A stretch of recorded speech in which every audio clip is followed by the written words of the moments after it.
Alexander Vinnik's story began not with crime or controversy, but with an unassuming childhood in the Russian city of Kurgan. Born in 1979, Vinnik grew up in a modest household and showed an early aptitude for mathematics and computers. In the late 1990s, Russia was still emerging from the Soviet era, and technology was rapidly reshaping society. Young and ambitious, Vinnik was drawn to computers, the internet, and the possibilities they held for the future. He became proficient in coding and network security, skills that would later serve as the foundation for his foray into cryptocurrency. The stage for Vinnik's story, however, was set a world away. In 2009, an anonymous entity known as Satoshi Nakamoto released Bitcoin, the first cryptocurrency, along with a white paper outlining its revolutionary concept. At its core, Bitcoin promised to decentralize financial transactions, allowing people to exchange money online without banks, intermediaries, or government oversight. The underlying technology, blockchain, was a distributed ledger that kept records secure and transparent, yet provided users a high level of anonymity. For digital privacy advocates, tech enthusiasts, and those skeptical of traditional banking, Bitcoin represented financial freedom. But this freedom also attracted a darker clientele who valued Bitcoin's anonymity. Bitcoin's first transaction in 2010 marked a pivotal moment in digital finance. 10,000 BTC were exchanged for 2 pizzas in Florida, equating to about $41 at the time. It was a small trade but a symbolic one, and it kick-started Bitcoin's value as a legitimate digital currency. The price of Bitcoin gradually rose, attracting traders, miners, and investors. By 2011, when Vinnik was exploring ways to enter the digital finance world, Bitcoin had climbed from mere pennies to around $1 per coin. For those who saw its potential, Bitcoin's steady growth was a siren call. In this environment, Vinnik saw an opportunity. He realized that Bitcoin's appeal lay not only in its rising value, but also in its potential for anonymous transactions, a feature that could appeal to users around the world, especially those wary of government oversight. In early 2011, Vinnik and a small team of Russian developers launched BTC-e, a new cryptocurrency exchange with a bold promise: anonymity above all else. Unlike other exchanges that required users to verify their identities, BTC-e allowed anyone to open an account with just an email address, bypassing the extensive KYC, Know Your Customer, checks that financial institutions usually demand. BTC-e's simple design and hands-off approach attracted a diverse range of users almost immediately. Traders, miners, and Bitcoin enthusiasts flocked to BTC, drawn by the ease of use and the lack of restrictions. By the end of 2011, BTC-e handled hundreds of transactions daily, and its user base was growing rapidly. Within 2 years, BTC-e had expanded its offerings to support a variety of cryptocurrencies, including Litecoin and Namecoin, cementing its reputation as a flexible and user-friendly exchange. Vinnik's strategy was clear. BTC-e would provide the anonymity that users sought in a world that was increasingly focused on surveillance and regulation. He positioned BTC-e as a crypto kingdom, where users could trade freely, without interference from banks or governments. BTC-e became known for its minimal interference in transactions, and Vinnik largely operated behind the scenes, managing the exchange without drawing attention to himself. By 2013, BTC-e was handling millions in Bitcoin transactions monthly, and Vinnik's creation had become one of the largest exchanges in the world, second only to Mt. Gox. BTC-e's rise coincided with Bitcoin's surge in value. Between 2012 and 2013, Bitcoin's price climbed from $5 to over $1,000, a meteoric rise that brought mainstream attention and new levels of investment. For BTC-e, the timing was perfect, and Vinnik capitalized on the influx of users eager to trade the increasingly valuable cryptocurrency. By 2014, BTC-e's daily trading volume was estimated at over $10 million, and the exchange reportedly handled more than 5% of all Bitcoin transactions worldwide. For Vinnik, BTC-e was a financial empire, and his anonymity protected him from the scrutiny of regulators and law enforcement agencies. However, BTC-e's success came with an unintended consequence. The anonymity that Vinnik promoted attracted not only regular traders, but also criminals looking to launder money and conduct illegal transactions. Cybercriminals, particularly those involved in ransomware attacks, found BTC-e to be a safe and reliable way to exchange their ill-gotten gains for clean cryptocurrency. Vinnik likely understood this, but BTC-e's policy remained unchanged, and he refrained from monitoring or questioning users about their activities. As long as BTC-e operated smoothly and remained profitable, Vinnik was content to let the platform function as an open marketplace. One of BTC-e's most notorious associations was with the early ransomware market. In 2014, ransomware attacks began increasing in frequency, and attackers often demanded payment in Bitcoin. These ransom payments flowed through BTC-e, allowing criminals to receive funds without revealing their identities.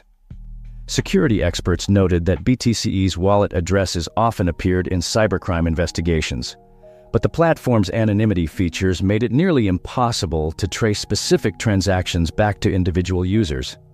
BTC-e also became a go-to platform for darknet users involved in illegal trades. From drug sales to stolen data, the darknet was a bustling marketplace, and BTC-e offered an ideal solution for those who needed to exchange cryptocurrency anonymously. Investigations later revealed that BTC-e had facilitated billions in transactions connected to darknet markets, making it one of the most influential platforms in the cyber underworld. Despite BTC's growing notoriety, Vinnik managed to stay out of the spotlight. He continued to operate under pseudonyms and took careful steps to conceal his identity. Vinnik rarely appeared in public or left a digital footprint, and he used secure communication channels to manage BTC-e's operations. His ability to remain hidden, even as BTC-e became a central hub in the world of cryptocurrency, was a testament to his understanding of digital security and his cautious approach to managing his empire. However, BTC-e's operations had not gone unnoticed by law enforcement. The rise in ransomware attacks, darknet transactions, and illicit Bitcoin laundering had drawn the attention of agencies around the world. In 2015, the Financial Crimes Enforcement Network, FinCEN, flagged BTC-e as a high-risk exchange, identifying it as a potential hub for money laundering. But without clear evidence linking BTC-e's activities directly to its founder, law enforcement agencies found it challenging to pursue a case against the platform. BTC-e continued to operate openly, and Vinnik remained one step ahead, confident in BTC-e's ability to avoid scrutiny. Between 2015 and 2016, BTC-e processed an estimated $4 billion in transactions, a significant portion of which was suspected to be linked to illicit activities. The exchange's popularity among cybercriminals only grew as BTC-e became the platform of choice for ransomware payments and money laundering schemes. Law enforcement agencies in Europe and the United States began to pool resources, determined to uncover the individuals behind BTC-e. Investigators found that BTC-e's servers were located in various offshore jurisdictions, adding another layer of complexity to their efforts. Vinnik, meanwhile, continued to expand BTC-e's influence. By 2017, the exchange was among the top 3 cryptocurrency trading platforms in the world, handling daily transactions worth millions and catering to users across Europe, Asia, and North America. Vinnik's anonymity remained intact, even as his platform became synonymous with the unregulated side of cryptocurrency. BTC-e was not only a financial powerhouse, but also a symbol of Bitcoin's darker underbelly, a place where anonymity reigned supreme and regulations were virtually non-existent. But BTC-e's rapid rise was accompanied by a mounting sense of foreboding. Bitcoin's value had soared, reaching an all-time high of $20,000 in December 2017, and the cryptocurrency market was more visible than ever. Governments worldwide were beginning to take cryptocurrency more seriously, and regulatory bodies were calling for tighter controls on exchanges. For BTC-e, the spotlight was growing brighter, and Vinnik's carefully constructed world of anonymity was about to come under fire. As the FBI, Europol, and FinCEN intensified their investigations, BTC-e became a focal point for the global crackdown on cybercrime. Vinnik had created an empire, but it was an empire built on secrecy and shadowed by allegations of crime. In July 2017, this empire would come crashing down as the culmination of years of investigation brought BTC-e and its elusive founder into the harsh light of international law enforcement. By early 2017, BTC-e had become a linchpin in the global cybercrime ecosystem. The exchange was implicated in numerous investigations, including laundering funds from ransomware attacks, facilitating transactions for darknet markets, and handling proceeds from various fraud schemes. Law enforcement agencies across the globe were increasingly alarmed by BTC-e's audacious operations, which flouted international regulations and enabled criminals to act with impunity. In the United States, the Federal Bureau of Investigation, FBI, took a leading role in the pursuit of BTC-e and its elusive operator. The FBI's Cyber Division had been tracking BTC-e's activities for years, meticulously analyzing blockchain transactions and collaborating with international partners.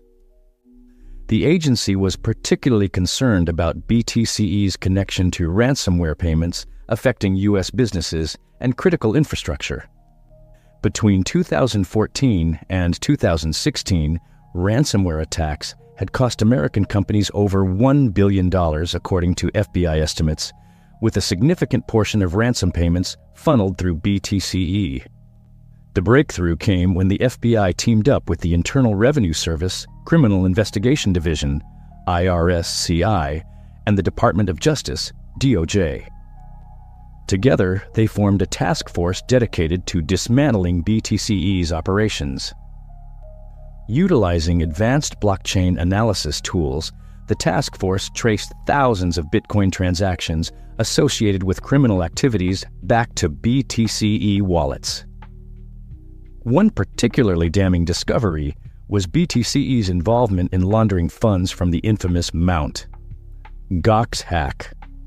In 2014, Mt. Gox, then the world's largest Bitcoin exchange, suffered a catastrophic breach, resulting in the loss of approximately 850,000 Bitcoins, valued at around $450 million at the time.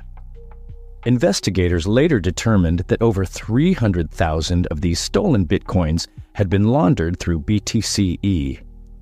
This connection not only implicated BTC-e in one of the largest cryptocurrency thefts in history, but also provided a tangible link between BTC-e and high-profile cybercrime.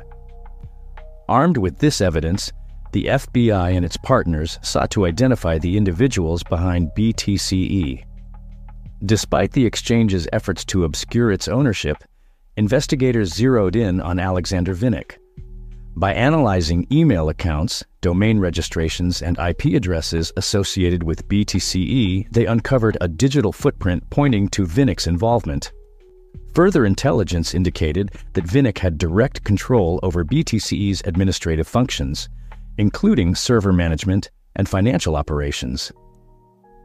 In parallel, European authorities were conducting their own investigations. Europol, the European Union's law enforcement agency, had identified BTC-e as a major facilitator of money laundering activities across Europe. German police traced funds from cyber attacks on local businesses back to BTC-e, while British authorities linked the exchange to online fraud schemes targeting UK citizens. The collective efforts of these agencies underscored the international scope of BTC-e's illicit activities. Recognizing the need for a coordinated global response, the FBI organized an international coalition of law enforcement agencies. This coalition included representatives from the United States, Europe, and Asia, all committed to sharing intelligence and resources to bring down BTC-e. The collaborative effort was unprecedented, reflecting the seriousness with which governments viewed the threat posed by unregulated cryptocurrency exchanges. By mid-2017, the net was closing in on Vinnik. Surveillance efforts revealed that he frequently traveled between Russia and other countries, often using aliases and taking precautions to avoid detection.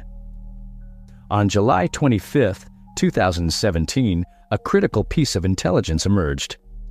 Vinnik was vacationing with his family in Halkidiki, a picturesque region in northern Greece known for its sandy beaches and crystal-clear waters. This presented a rare opportunity to apprehend him in a country with strong extradition treaties. Greek police, acting on an international arrest warrant issued by the United States, prepared to execute a carefully planned operation. On the morning of July 25th, Vinnik was relaxing on the beach near his hotel in the village of Ouranoupoli. Unaware that he was being watched, he lounged under the sun, while plainclothes officers discreetly positioned themselves nearby. At precisely 11:30 a.m., the officers moved in. Approaching Vinnik calmly to avoid alarming other beachgoers, they presented the warrant and placed him under arrest. Vinnik was caught off guard. He had believed his true identity was secure and that he was beyond the reach of international law enforcement. As he was led away in handcuffs, his family looked on in shock, their idyllic vacation shattered in an instant. News of Vinnik's arrest spread rapidly. Within hours, the U.S. Department of Justice announced a 21-count indictment against him, including charges of money laundering, operating an unlicensed money service business, and engaging in unlawful monetary transactions. The DOJ alleged that Vinnik had facilitated the laundering of more than $4 billion through BTC-e since its inception.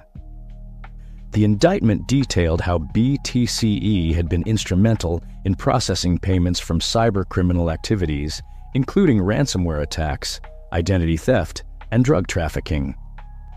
In addition to the U.S. charges, the Financial Crimes Enforcement Network, FinCEN, imposed a civil penalty of $110 million against BTC-e for willfully violating U.S. anti-money laundering laws. Vinnik himself was fined $12 million personally. These penalties were among the largest ever levied against a digital currency exchange and its operator, signaling a significant escalation in regulatory enforcement. However, the case was far from straightforward. Within days of Vinnik's arrest, Russia submitted its own extradition request to Greece. The Russian authorities charged Vinnik with lesser offenses involving fraud amounting to 667,000 rubles, approximately $10,000. This move was widely interpreted as an attempt by Russia to prevent Vinnik's extradition to the United States, where he faced far more serious charges and potentially lengthy imprisonment. France also entered the fray, filing an extradition request accusing Vinnik of cybercrime offenses affecting French citizens, including extortion and money laundering totaling 133 million euros. The simultaneous extradition requests from 3 countries created a complex legal dilemma for Greek authorities, who now had to navigate the competing interests of powerful nations. As Vinnik awaited his fate in a Greek jail, legal teams from the United States, Russia, and France engaged in a heated battle over his extradition. Court hearings were held to determine which request would take precedence. The U.S. argued that Vinnik's crimes had a global impact, emphasizing the extensive financial damage caused by BTC-e's operations. Russia countered by asserting Vinnik's rights as a Russian citizen, suggesting that he should be returned home to face justice. France highlighted the direct harm suffered by its citizens due to ransomware attacks linked to BTC-e. The extradition hearings drew international media attention. Legal experts debated the merits of each country's claims, while speculation grew about the geopolitical implications of the case. Some analysts suggested that Russia's intervention was motivated by a desire to shield Vinnik from U.S. prosecution, possibly to prevent the disclosure of sensitive information about Russian cyber activities. Others viewed the situation as a test of international cooperation in the fight against cybercrime. During this period, BTC-e's operations came to a halt. The exchange's website was seized by U.S. authorities, displaying a notice of the seizure and details of the indictment against Vinnik. Users attempting to access their accounts were met with dead ends, and many feared that their funds were lost forever. It was estimated that BTC-e held over $100 million in user deposits at the time of its shutdown. In an unexpected twist, a new platform called wx.nz emerged in September 2017, claiming to be the successor to BTC-e. The site was operated by former BTC-e staff and promised to return user funds through a token system that would allow customers to recover their balances over time. While some users were able to retrieve portions of their assets, wx.nz soon faced its own controversies, including allegations of fraud and connections to Russian intelligence agencies. By late 2018, wx.nz ceased operations, leaving many users with substantial losses. Back in Greece, the courts eventually ruled on the extradition requests. In October 2017, the Greek Supreme Court approved the U.S. extradition request. However, this decision was followed by a series of appeals and counter-decisions, reflecting the complex legal and diplomatic pressures at play. In the end, Greek authorities decided to first extradite Vinnik to France, where he faced charges that carried significant penalties, but were considered less severe than those in the United States. On January 23, 2020, Alexander Vinnik was extradited to France. Upon arrival in Paris, he was immediately placed under formal investigation for extortion, aggravated money laundering, membership in a criminal organization, and fraudulent access to and retention of data. French prosecutors alleged that Vinnik had defrauded nearly 200 victims across France between 2016 and 2018, primarily through ransomware attacks. Vinnik's legal journey was far from over. While in French custody, he went on a hunger strike to protest what he claimed were violations of his rights. His defense team argued that he was being unfairly targeted and that he was merely a technical consultant for BTC-e, not its mastermind. They contended that extraditing him to the United States would expose him to an unjust legal process and potentially harsh sentencing. The international pursuit of Alexander Vinnik marked a turning point in the global effort to combat cybercrime and regulate cryptocurrency exchanges. The coordinated actions of law enforcement agencies across multiple countries demonstrated a new level of commitment to holding cybercriminals accountable, regardless of national boundaries. Vinnik's arrest also highlighted the evolving nature of cyber threats and the challenges faced by authorities in tracking and prosecuting individuals who operate in the digital realm. The case underscored the importance of international cooperation and the need for robust legal frameworks to address the complexities of cybercrime in the age of globalization and technological advancement. As Vinnik prepared to face trial in France, the world watched closely. The outcome would have significant implications not only for him, but also for the future of cryptocurrency regulation and the global fight against cybercrime. The once anonymous operator of BTC-e was now at the center of a high-stakes legal battle. His fate intertwined with broader questions about sovereignty, justice, and the rule of law in the digital age. When BTC-e's website went dark following Alexander Vinnik's arrest, panic rippled through the cryptocurrency world. The exchange had held an estimated $100 million in user funds, which suddenly became inaccessible. The U.S. Department of Justice's seizure notice plastered across BTC's homepage confirmed users' worst fears. BTC-e was no more.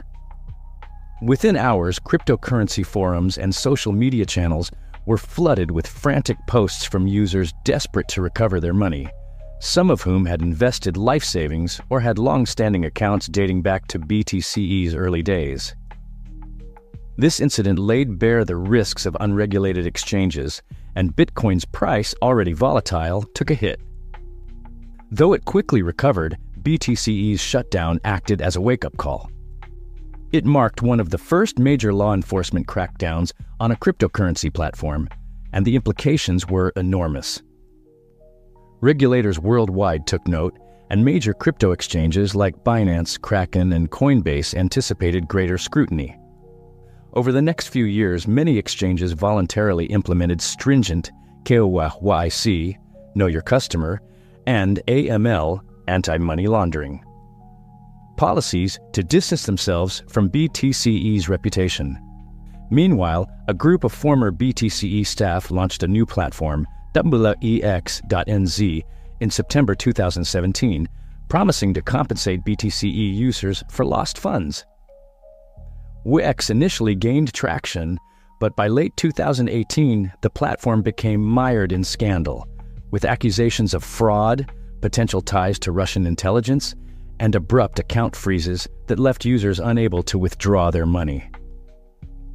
WEX ultimately collapsed, deepening the mistrust among BTC-e's former user base and adding to the fallout from the BTC-e scandal. Extradition battles, a diplomatic showdown. While BTC-e's former users scrambled to recover their funds, Vinnik faced a highly publicized extradition battle. Greece became the unexpected stage for a diplomatic standoff among three powerful nations: the United States, Russia, and France. Each country filed competing extradition requests for Vinnik, each with distinct motivations. The United States sought Vinnik on charges of laundering $4 billion through BTC-e, arguing that he had facilitated criminal activities affecting U.S. citizens. American officials were determined to bring Vinnik to trial on U.S. soil, hoping to set a precedent for prosecuting cryptocurrency-based money laundering. Russia intervened with a separate extradition request, accusing Vinnik of smaller, unrelated financial crimes in Russia. Analysts speculated that Russia's interest in Vinnik stemmed not only from his citizenship, but also from a potential desire to shield him from U.S. prosecution, which could reveal sensitive information about Russian cyber activities and Vinnik's connections. France entered the fray, charging Vinnik with cybercrime-related money laundering and extortion that affected French citizens. French authorities had linked BTC-e to ransomware attacks targeting hundreds of French individuals and organizations. Greek courts were initially inclined to approve the U.S. request. However, Vinnik's legal team launched a series of appeals, challenging the extradition on human rights grounds and arguing that Vinnik would face unjust treatment if extradited to the United States. The legal tug-of-war dragged on for over 2 years, with each appeal prolonging Vinnik's stay in a Greek prison. The case garnered significant media attention, with diplomatic tensions simmering in the background. After lengthy deliberations, the Greek Supreme Court ultimately ruled to extradite Vinnik to France in January 2020. The French charges were considered serious, but less severe than those in the United States, and the decision was seen as a compromise that preserved diplomatic relationships. Upon his arrival in Paris, Vinnik was immediately placed under investigation for extortion, money laundering, and cybercrime. The French trial began in late 2020, with prosecutors presenting evidence that BTC-e had enabled ransomware attacks on French citizens, laundering over 133 million euros in illicit funds. The French government argued that Vinnik had overseen BTC-e's operations, deliberately creating a system that allowed criminals to exploit Bitcoin's anonymity.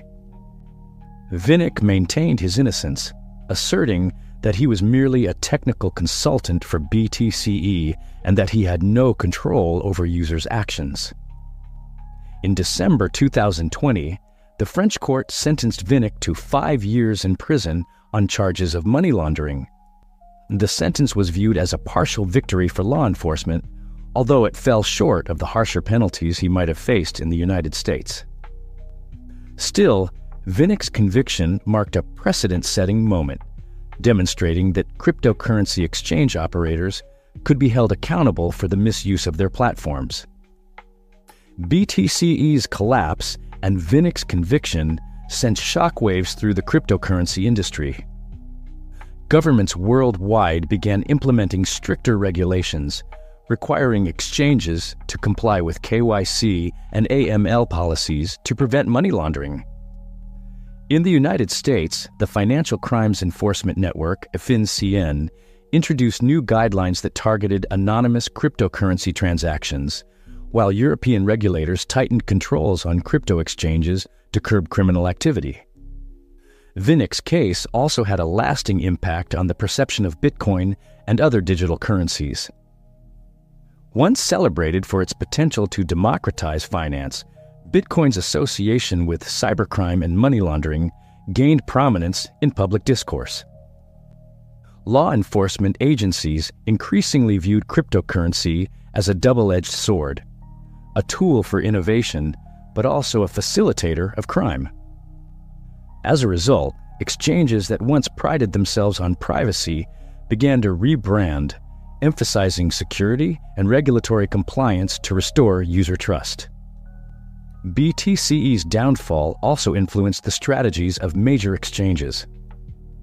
Binance, one of the world's largest cryptocurrency exchanges, adopted rigorous AML policies to preempt regulatory scrutiny, while Coinbase implemented identity verification to bolster its reputation as a secure trading platform. For many in the industry, BTC-e served as a cautionary tale, a reminder that operating outside the law could lead to ruin. Despite these reforms, BTC-e's legacy endures in the cryptocurrency world.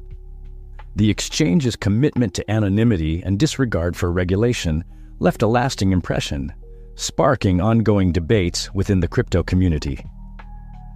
Privacy advocates argue that excessive regulation undermines the decentralization that Bitcoin was built on, while others believe that oversight is necessary to legitimize the industry and protect users from fraud. As Vinnik serves his sentence in France, the case against BTC-e remains a landmark in the history of cryptocurrency. The coordinated international crackdown on BTC-e signaled a new era of regulation, where governments no longer tolerated unregulated platforms that could be exploited by cybercriminals. BTC-e's collapse reshaped the cryptocurrency landscape, demonstrating the delicate balance between financial innovation and accountability. In retrospect, Vinnik's story illustrates both the transformative power of cryptocurrency and the challenges it poses to traditional legal frameworks.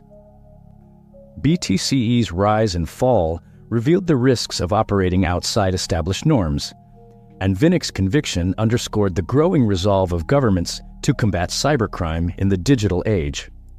BTC-e may be gone, but its impact lingers, a stark reminder of the complex dynamics that define the world of cryptocurrency today.